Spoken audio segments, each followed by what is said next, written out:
The darkness comes, an eternal darkness-based fic. Chapter 7. The Lost Shrine. Percival Marsh sat at the table in the room he had been given, mulling over the book Yvette Gale had brought back from his office. With him were Dr. Edwin Lindsay and Amber Snow, both of whom were looking at the glowing golden gauntlet she now wore. He had finished translating the runes that had appeared on the thing, but what they translated to were vague references about a lost shrine of the goddess. While he researched this in secret for years, every shrine site he had located had been destroyed, as if forces had been working to hide her existence. Of course, he now knew this to be true, but still, he had kept searching. With what the gauntlet provided, he was now closer to what he believed was the location. He had remembered reading that the goddess, according to legend, had somehow inserted some followers into the religions, so that every religion somehow had a creation myth. Of course, most got twisted so people forgot about her or vilified her. He looked at the references to Gaia in Greek mythology, or how most Christian beliefs seem to vilify the female form. Still, the most discreet reference to the shrine was the story of Eden. Some people believed the mythical garden was in the Middle East, and he was certain that was the lost shrine. He finally set down the book and pointed to the passage that he felt confirmed it. "I think I've found the location. The shrine where the next part of the artifact is hidden is in the Middle East." He watched as Edwin pulled out a map of the area, then looked from the map to the drawing, almost frowning. This caused Percival to become very concerned. "What's wrong?" He watched as the archaeologist placed the map down, pointing to the same spot on a modern map. If that is the location, I fear it might be gone. Michael Edwards had found the necropolis, as well as the location where Pius Augustus had found the cursed artifacts at. It was a base of his power when he was the source of problems. Michael had bombed the place and barely escaped. For a minute, Percival seemed devastated by the news. That ended when Amber sat bolt upright. Her eyes closed for a moment, and then she spoke in the ethereal voice of the goddess. "While the necropolis was destroyed, the location of the shrine was not. It still resides there, waiting for the rest to be restored to it." When the last word was uttered, Percival watched the young woman sag, and then almost collapse. Before he could even react, Edwin had already rushed to the young girl's side to steady her. As he did so, he just said, "I think I may have an idea where that is." The way Richard described how the goddess had saved him from the explosion, I'm betting that the goddess's shrine is right here. Percival watched as Edwin pulled out a map and pointed at a certain spot on it. When Percival looked at the map, he realized the map had to be of the place they had to go. It was near what had been marked as the location of a massive explosion in the Middle East. Before he could ask about it, he heard the goddess's ethereal voice. "Yes, the shrine is there. When the necropolis was destroyed years ago, the shrine was left unscathed. Richard had ended up just inside its borders. which allowed me to get him safely back to where he belonged. Percival nodded when he realized what that meant. The next relic they needed was there, and it should be a relatively safe place to go. He looked at the others and said, "This has to be it. By the way, what used to be there?" He had a feeling he knew, especially as he recalled some of the old legends he had read over the years. He saw Dr. Edwin Lindsay get up. "It had been the place where 3 ancients had been imprisoned.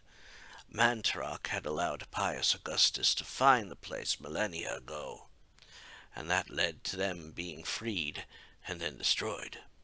I have never been there, but Richard had. We'll need to talk to him before we send anyone there." Percival nodded and noticed Amber doing the same. With that, the 3 of them got up and headed off to find the 3 leaders of the group.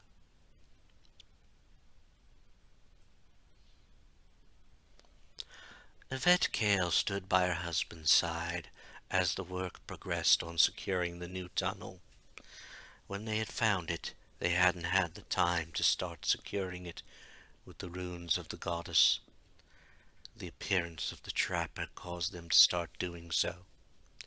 It could be a time-consuming process, taking the better part of a day.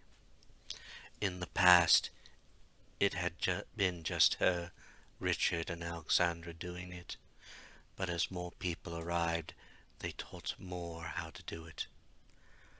Now Richard was standing guard as one of the residents cast a spell to extend the barrier.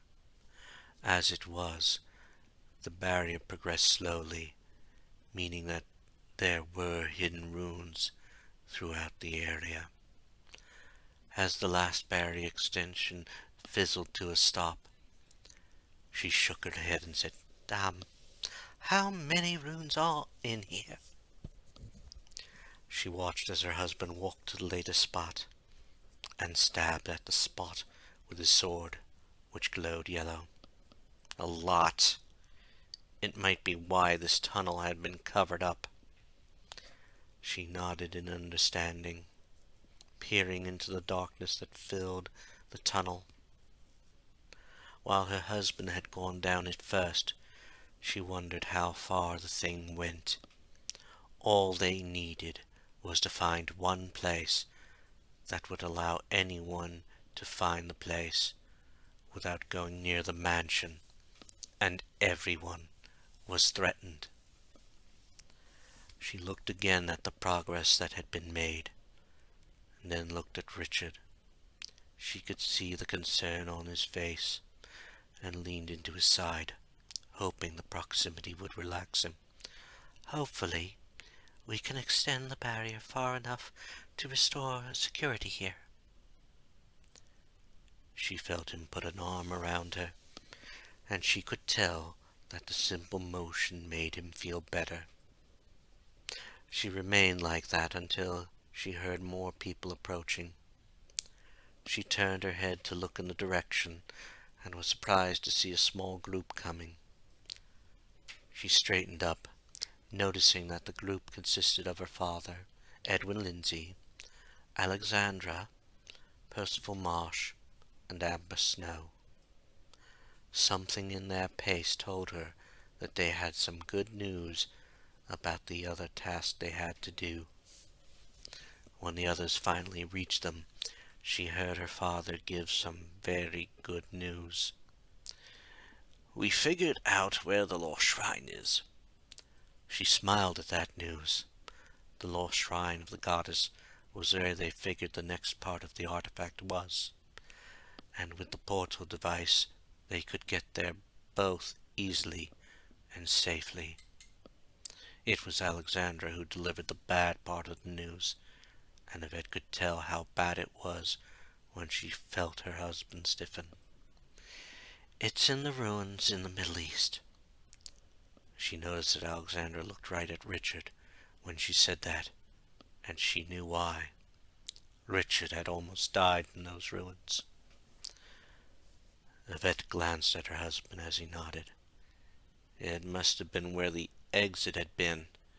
That's where the goddess extended her protection to.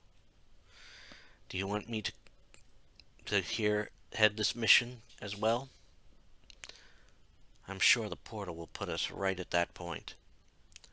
She noticed that Richard had slowed his comments down when Alexandra had started shaking her head. It was obvious that Alexandra didn't want Richard heading this mission. Yvette looked at her husband and said, "You have your hands full with this right now." She then turned to Alexandra and asked, "Who did you have in mind to lead this mission?" She watched as Alexandra nodded and then pointed at her. "I was thinking both you and I had this mission. No doubt it should be easy unless one of Mantorok's minions managed to get into that sanctuary." For a moment Yvette shuddered. She still remembered the lesser guardian of Mantorok that she had encountered. It had killed Michael Edwards and was probably the inspiration of various creatures in one of those animation styles from Japan. As if her shudder had triggered it, she heard her husband start to protest. "Wait a moment. We've all seen the tricks that beings aligned with Mantorok can do. You two shouldn't go alone. Besides, Yvette still seems shook up after her encounter with the Lesser Guardian." She knew her husband was right, but now he was needed here. She knew she had to address this now, or else all those aware of the danger the world faced would possibly end up in great danger.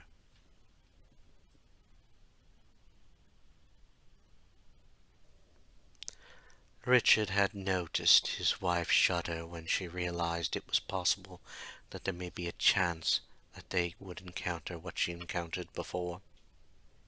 Some time ago, she had told him about something that scared her. It had been what appeared to be a cartoon, but some odd thing that had been a mass of tentacles was doing unspeakable things to her. From that point on, any time she saw something like that, she needed to be held, and only held. If there was a chance that there would be another encounter with those minions of Mantorok, he was certain she'd want him along. To his surprise, he saw her look at him. In her eyes, he saw that she was afraid of that, but there was a good degree of bravery there too. "Dear, I know you want to protect me, and Alexandra as well, but we need to do this, and you need to stay here. This tunnel needs to be secured. If you don't get it secured, it could mean disaster." Deep down, he knew she was right about that, and after the run-in his group had with the gatekeeper of Mantorok, security should be first and foremost. He finally agreed, but offered his advice.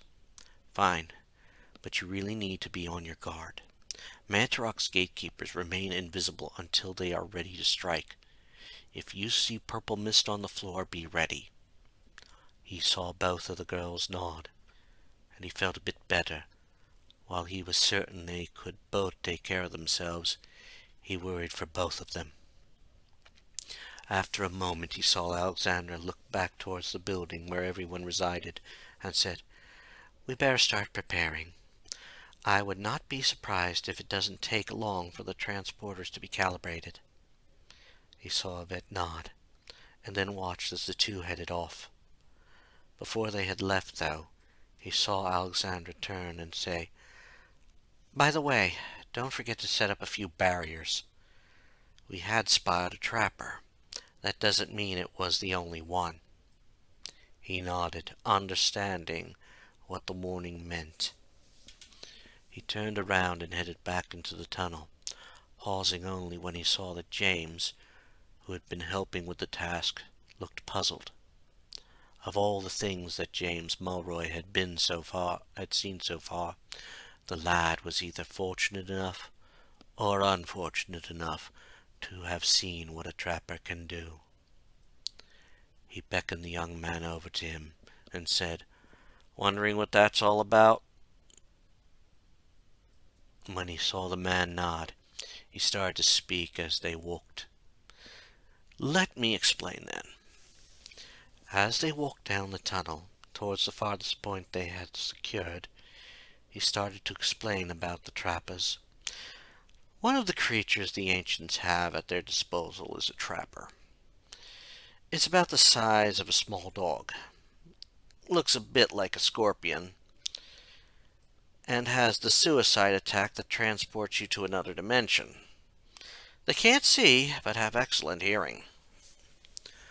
As they reached the midway point, he heard James ask an important question. "Can people survive there?" He nodded, and the college student let out a low whistle. "I guess you've experienced the place. Can one get lost in it?" He glanced at James for a moment and then answered, "Not at all. The only land in the place is 5 floating islands. On those islands are the things that have been transported by the trappers. There's a special place there where anything that can get to it can return back to the world of the living, to the exact place they had been sent from." He paused a moment at that point, noticing a slight tingle in the air. He wasn't the only one who had noticed it, especially when James reached the spot and shivered for a moment.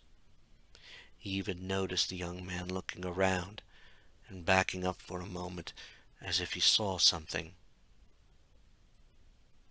"Don't tell me that this spot is one of those spots." When Richard just nodded, he heard James utter a small curse.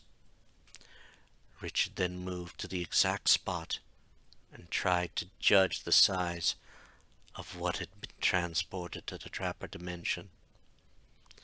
It had to be something human-sized, and after a moment he could have sworn he heard something like a hiss coming from that spot.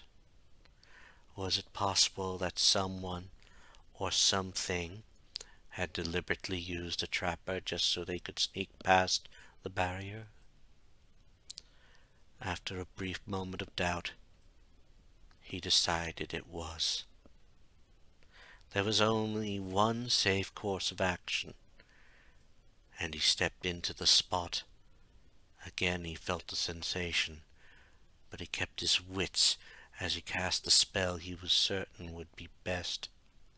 Soon the area was surrounded by 7 runes, and 7 lines connecting those runes. When the lines disappeared, the walls were still present. Since he had been the one to cast the spell, he didn't hesitate passing the barriers, confident that they would remain. Once he was out of the barrier, he heard James ask a question he figured was coming. "How is that going to be helpful? Is that going to make sure nothing can come back?" Richard started to nod, but then stopped. It wouldn't do exactly that, and he knew an explanation would be needed. He started to walk away from the barrier, taking James with him. As he did, he explained what he had done. "We can't break off the connection with the Trapper Realm unless the item is destroyed. If it is something hostile, going there to destroy it might not be best, since no magic can be used there. Our only option is to set up a barrier around it.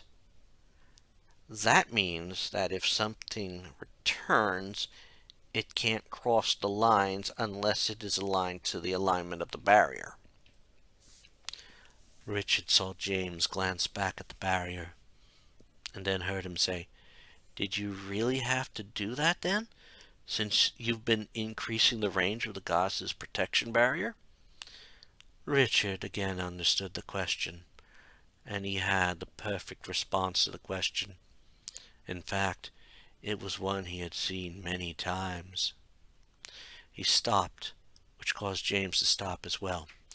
Do you remember the movies, cartoons, and shows where someone was trying to sneak into a place?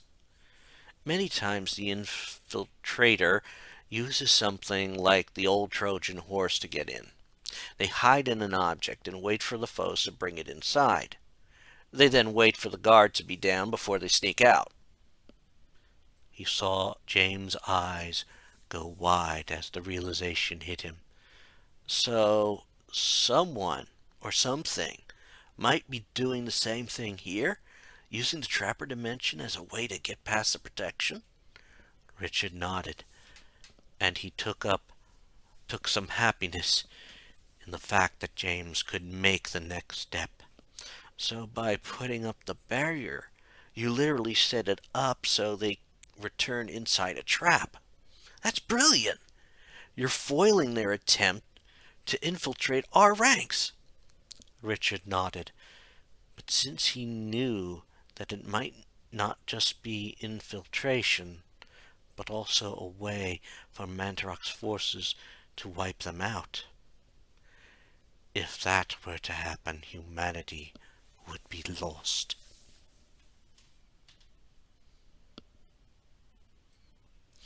Marlene Jacobs walked through the streets of the underground city. It still marveled her how large the place was. It was still a lot to take in, but her gazing was in part to look for James. Before she had been attacked, she wouldn't have looked twice at him, but now she had seen him in a different light. She saw that he was a better person than some of the guys she had one-night stands with. She was actually developing feelings for her rescuer. As she walked, she noticed a pair of familiar women walking and talking. It was Yvette Cale and Alexandra Roivas. The redhead was always easy to pick out, since she had only seen one redhead in the underground city. The two seemed in conversation about something important, and she didn't want to interrupt, but at the same time she wanted to find James. She didn't have a hard time deciding what to do. This was something she had done many times. She was going to get what she wanted, the location of James. She walked up to the two women and asked her question right away. "Have either of you seen James? I wanted to talk to him for a moment." She noticed that both of the women gave her a look that seemed to say they understood why she was looking for him. Marlene was a bit grateful when Yvette answered the question. "He's back at the new tunnel that was found. He and Richard are busy trying to secure it. So far, the task seems to be going smoothly, so it might be safe to distract him." She didn't want to acknowledge the look in Yvette's eye, but she had the feeling Yvette understood her a bit more, or even a bit too much more. She then heard Alexandra say, "Just be careful. We don't need to be so distracted that someone manages to sneak in. It would be the last thing we would need to happen while we are on a mission." Those were the kind of words that made Marlene pause in her tracks. While she was eager to go see James, the thought of being on a mission made her excited.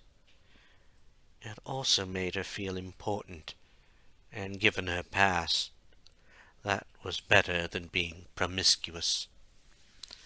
She turned to look at the two women again, and calmly said, "Mission? What mission? Is it something that can help stop Mantorok?" That had been what the others had been going after on the last mission, and what Yvette had been after when she rushed back to the school to try and help Yvette. To her delight, Yvette nodded, and even elaborated on the mission. "It seems that the prior mission gave us the means to get the next item we need. In fact, it pointed us to a location we didn't know existed. Alexandra and I are heading up that mission, with Amber since she has the artifact. She remembered Amber since she had arrived at Enga at the same time she had. In that moment, without hardly any consideration of the risks, she made another decision. She looked at both of the women and said, "I want to be part of this mission. After finding everything my great-grandfather said was true, and living like I had been, I need to make up for it. I need to do this." It was the truth. While her great-grandfather's words made her think of just being reckless, since it seemed there was no point, with this hope that mankind would make it through and stop the dark forces, she wanted to make up for her mistakes. To her shock, she saw Yvette shake her head. She was certain the redhead would be on her side. The woman hadn't seemed to mind having to run around topless after that thing attacked her at the college. "Normally I'd say yes, but with you and James starting to—" Marlene was thankful when Alexandra cut off of it. "You can come along. Trust me, I know more about what is going through your head than Yvette does. I know how important this is to you."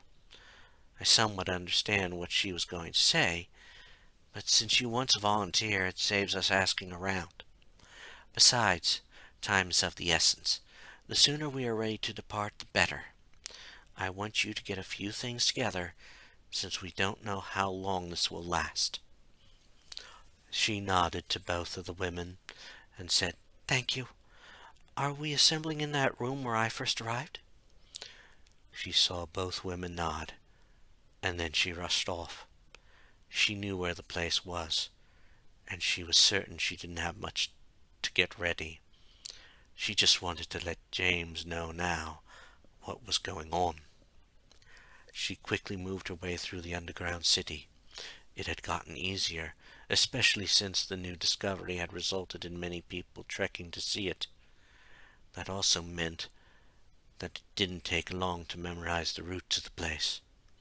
She moved faster, however, when she saw James and Richard leaving the entrance to the tunnel. That sight made her run, and in almost no time at all she had reached James and embraced him in a hug. She saw he was surprised by the action, but she didn't care. She really was falling in love with him. She released him, realizing that he might not realize her actions were genuine. She was going to have to prove it, and do so over time. Right now, she wondered if James knew about the mission. She also wondered how he'd react to the news. It might tell her if he was having feelings for her as well.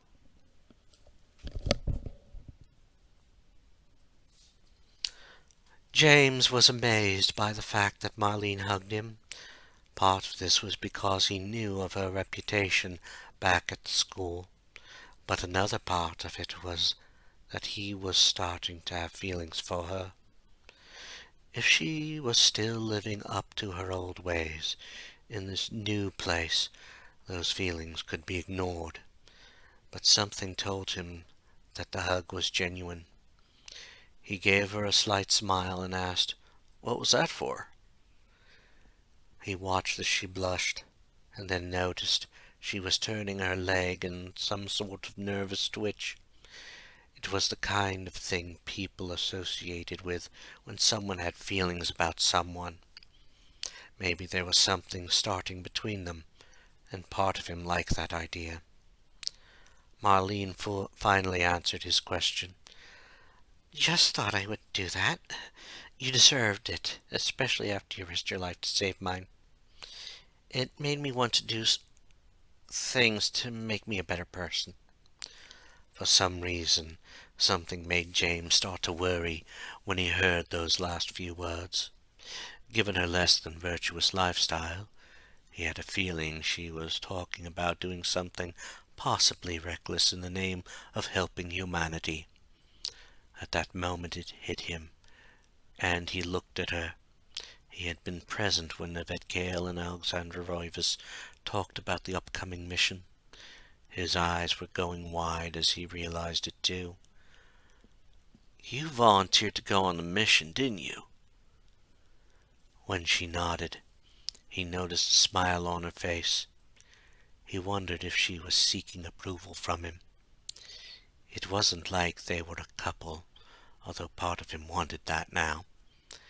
If she died on this mission, however, he'd never have the chance of being in a relationship with her. While he thought about that in his mind, he heard someone approach them from behind. There was only one person it could be, since there was only one other person who had been down there. He then heard Richard speak, as if he had heard part of the conversation. "I think I understand why you want to go, but you understand that this mission could be dangerous. You haven't had any combat experience, have you?" As James figured, Marlene looked away and quietly responded, "No, I haven't." He was about to say something in response, but she just looked back at both of them, and he swore he saw fire in her eyes. "But how many of us here knew how to fight these things when we first saw them? None of us did. I'm betting even you learned to fight them with no prior experience." James saw she had pointed right at Richard when she said that. He glanced over at Richard and noticed that he didn't look shocked or even ashamed. Richard just nodded and said, "Very true. Not many of us had any prior experience in fighting these things. Some of us have had experience in using weapons." He then saw a smile cross the man's face. "And you are like Alexandra. Your family has fought these things, and you didn't know. Now that you do know, you want to do the right thing." To his surprise, Richard then just looked at him. "Why don't you give her some pointers?" James blinked, and then watched as the older man walked away from them. He had a feeling that Richard had a reason for it. He looked at Marlene for a moment, and realized that Richard had some points. He smiled, thinking that maybe there were some bright points to this whole scenario. He put an arm around Marlene and said, "He's right. Let me show you how to handle some weapons. You can't fight these things with just your hands." The action made a smile cross Marlene's face, and that made him feel better. He had a feeling that if they made it through this rough time in humanity's history, they might make a very strong couple.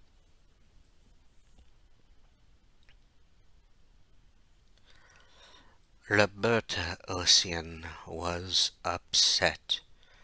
She had not known that any of the goddess's chosen ones had been to the Trapper Dimension. They would be aware of the feeling a link to this place was like. Unfortunately, the one who was aware of it also knew the perfect countermeasure. Taking the link back would defeat the purpose of it now. Luckily, the link did allow her to overhear things. She heard them speaking of a mission to a hidden shrine of the goddess. What was even better was the fact of where it was located, as well as who was going there. That was a mixed blessing, however, since she would have enjoyed another shot at the redhead. Of course, if she couldn't get out of the Trapper Dimension, there was no way of getting vengeance. She needed a miracle of some sort, a blessing from Lord Mantorok. At that moment, a small blessing appeared in the form of a trapper. Roberta had never seen one of the creatures in their home dimension before, and she was surprised by the fact that they had eyes here. Did the strange creature forfeit their eyesight to go to another realm? She bent down to the creature and said in the native tongue of those creatures aligned to Mantorok, "I have a mission for you. Can you deliver a message for me?" To her delight, the creature responded in the affirmative. She then told the creature its mission. "Find Lucinda Tepes. Once you find her, inform her that I am in the Trapper dimension and I have information for her. Then transport her here." After a moment she added, "regardless of whatever she's wearing." The creature chittered and then disappeared from the dimension. Once it was gone, Roberta sat on the ground, cross-legged, and focused on the link. While no one was near the link's point in the realm of Earth, if she concentrated, she could hear the people close to the tunnel entrance. Right now, she could only hear the occasional breath, but she had heard enough to know she had to inform Lucinda. Now she just had to wait. While she waited, she started to ponder the process that would be needed for her to return to the other world. The barrier that was put up was a problem. It wouldn't keep her from returning, but it would keep her trapped, and that was the best case scenario. Odds were that if she returned, she would cross one of the barriers, and the magic of the goddess would end her existence. It would be a folly to chance going back until that barrier got dispelled.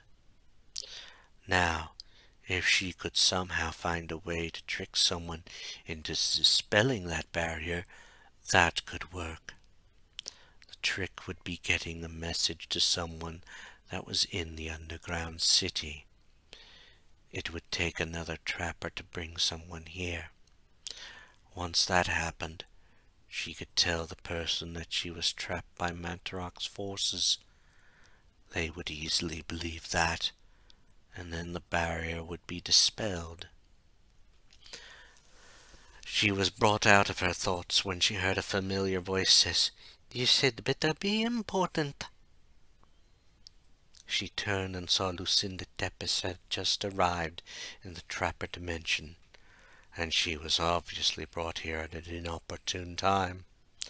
No doubt she was preparing to speak with Mantorok in her shrine. Roberta was going to enjoy this.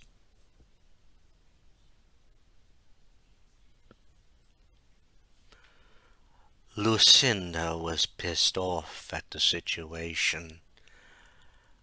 She had been preparing to go down to the shrine under her building. Since she had locked her office door, she felt confident that she could have gotten in her priestess outfit without being bothered.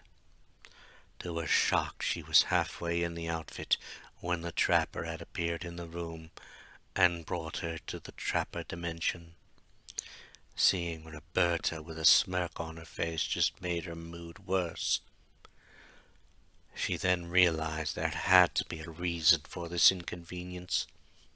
The bone thief would not have invoked such a method to communicate with her unless there was a barrier in place somewhere. She made her way to the bone thief and narrowed her eyes on her. "So what happened, and why haven't you gotten into anger yet?" She watched as Roberta motioned to the departure point of the Trapper dimension. "Sadly, I was not informed that some of the goddess's followers had been here as well. The man, I believe his name is Richard, knew about the link and put up a barrier around the spot." Inwardly, Lucinda groaned. She had never considered that something like that might happen. While it was true that Mantorok had manipulated the Roivas family and their allies into helping his cause, she should have expected the odd chance that one of them would end up in this place. She sighed then and looked around. She didn't fully understand the facts about this place. It wasn't a place a creature should be able to survive in. She felt no connection to magic, and looking at the corpse of a human soldier, she realized that nothing seemed to change here. There was no food or anything here. Maybe creatures that did not require any type of nourishment at all, like a bone thief and the trappers, could survive for a long time away from the glowing spots. She returned her attention to Roberta and calmly said, "I suppose you'll need a trip back to our realm then. I shall take you back." She trailed off when Roberta just shook her head. Obviously, this was something she didn't know about the Trapper Dimension. She blinked and then asked, "I can't take you back with me?" She was stunned when Roberta responded, explaining something she never knew. "It is part of the magic of the trappers. Anything living that they transport here can only return to the point they were transported from. Dead or inanimate things only get transported to the near the portal out. We can, however, hear what goes on from those points. For example, I heard that they are heading to the lost shrine of the goddess, which was next to one of Mantorok's places of power." Immediately, Lucinda knew where that was, right near the old city in Persia. He knew there was a shrine there. Apparently, Richard Cale had found the location since Mantorok had thought, like Pius Augustus, that Richard had been killed in the explosion back in the early 90s. After those words crossed her lips, a realization crossed her mind. If that is the case, we need to get Mantorok's forces there as soon as possible. I will inform Mantorok while you work on figuring out a way in there." She started to head towards the portal out of the Trapper Dimension. As she did, she heard Roberta say, "The key is getting someone to remove the barrier. If we can convince one of the newer followers of the goddess to remove the barrier, then I can do what I've been ordered to do." She turned to look at her servant and nodded. As she did, the magical portal whisked her back to her office, causing the images of the Trapper Dimension at her office to blur and shift. The nodding image of Roberta dissolved into her empty office, and in front of her now was the top part of her priestess outfit. She quickly put it on, and then moved to the elevator to the shrine. As it descended, she started wondering how she would be able to fool the followers of the goddess.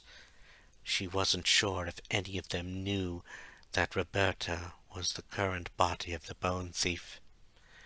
Trying to trick them into believing that Roberta was a normal college girl might work, but it was not foolproof.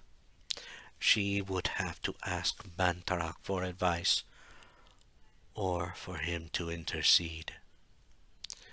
When the elevator doors opened, she walked into the main part of the shrine and kneeled at the altar.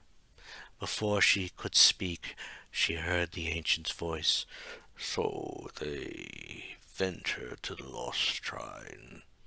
There are a few of my minions wandering the area near there. They just need to get through the ruins of those ruins." At that moment, she saw a few of Mantorok's snake-like tendrils coming up from the depths. They were smaller than the normal ones she saw, and a part of her shuddered from a memory. She took a deep breath, aware that her master was already anticipating her next words. Lucinda spoke, keeping her voice calm. "You know that I need to ask your help in getting someone inside the city of Enga. We need a way to fool them into thinking Roberta is not inhabited by a bone thief. You know that they know of the sounds the bone thieves make." Some of the tendrils started to move towards her, and she knew what that meant. Countless ages ago, Mantorok had masqueraded as a fertility god. She understood that it meant that occasionally a priestess would have to pay for Mantorok's help in a way that reflected that claim. This wasn't the first time she had done this, and she did not hate it. As it was about to begin, she heard Mantorok say, "I will make sure the trappers have a special edge added to them. Anyone they send into their dimension won't hear the hiss." She nodded, understanding what this would mean. Once one of the goddess's followers appeared in the trapper dimension, they would not believe Roberta was a host for a bone thief. She also made another request to Mantorok, one she hoped the ancient would fulfill at the same time.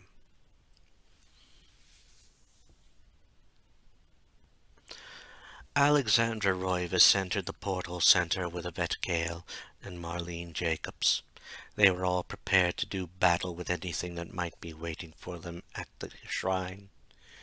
She had her enchanted gladius, while Yvette and Marlene both had guns and hopefully enough ammo. She also hoped that Marlene had received a bit of training on how to use firearms. She really didn't want to fall victim to friendly fire with so much on the line. She turned to look at the others, and then wondered where the last member of their mission was. She had taken some time to prepare and rest up. That had been Yvette's suggestion. Alexandra figured it was so her married friends could have some time together before they departed. She felt a little jealous about that, but then remembered how few married couples had made it down to Enga.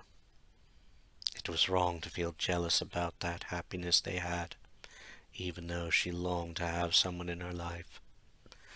She sighed and said to the others, "I hope Amber gets here soon. We can't wait too much longer. There is no telling if Mantorok is trying to find the place, has found it, or has left the area alone." She honestly didn't think Mantorok would leave the area abandoned. They had to be aware that the goddess had intervened at that location, saving Richard's life when he was transported to the past. To her relief, she heard Yvette say, "Here she is now, with Professor Marsh." She turned and saw the two walking in. She noticed that Amber walked with a little more confidence than she had when they had found the gauntlet. Perhaps this connection to the goddess was giving the Wiccan priestess a boost in morale, or something. When they had finally reached the group, she watched as Professor Marsh went over to the portal device's console and started entering in coordinates. As he did so, Alexandra looked at their assembled group. "All right, here is the mission. We will be entering unknown territory for any of us. We can't assume it will be safe, so we should be on our guard at all times." She knew Yvette understood that point, but the other two might not be fully aware of what all they would be in for. She looked at the redhead as she took over things. "I want you both to know that we will be entering an area that was literally destroyed by a bomb. It happened years ago, but some areas could be unstable. Hopefully, where we will arrive at will be clear of debris. She watched as everyone seemed to nod, agreeing with the hope that it will be clear. As they talked, the portal to the ruins opened, and Alexandra chose that moment to remind them of the minions of Mantorok. Before we go, remember that Mantorok's minions seem to have new tricks. Watch for signs of them being around. While Mantorok's gatekeepers are invisible, they are still going to have purple mist in the area. The bone thieves are capable of speech outside of a host, and the lesser guardians are the stuff of nightmares.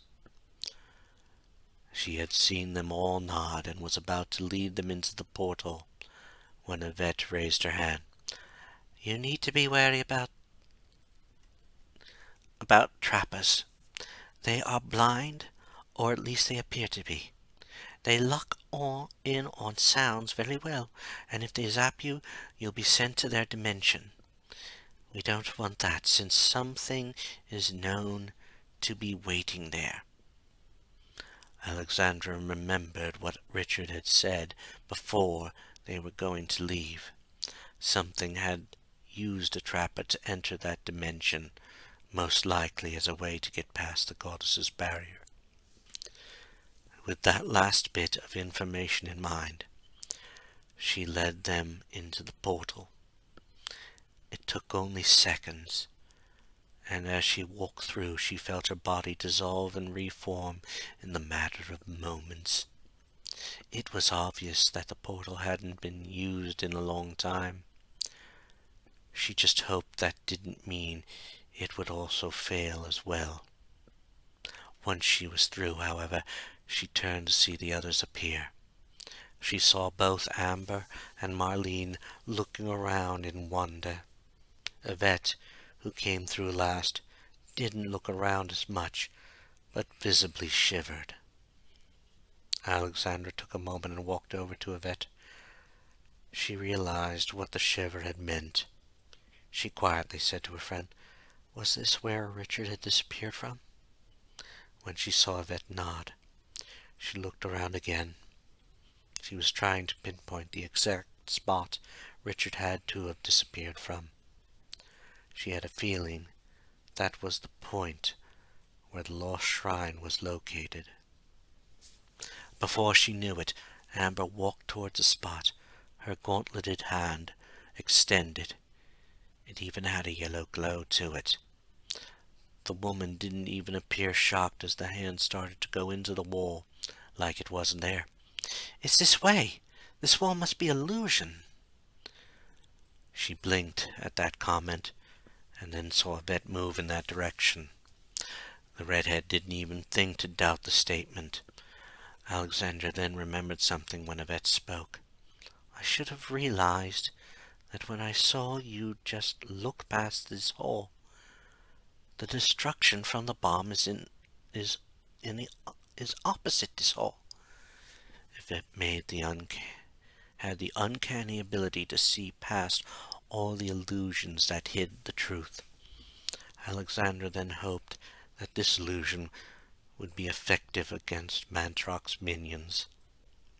As she and Marlene entered the hall, she was amazed at the sight.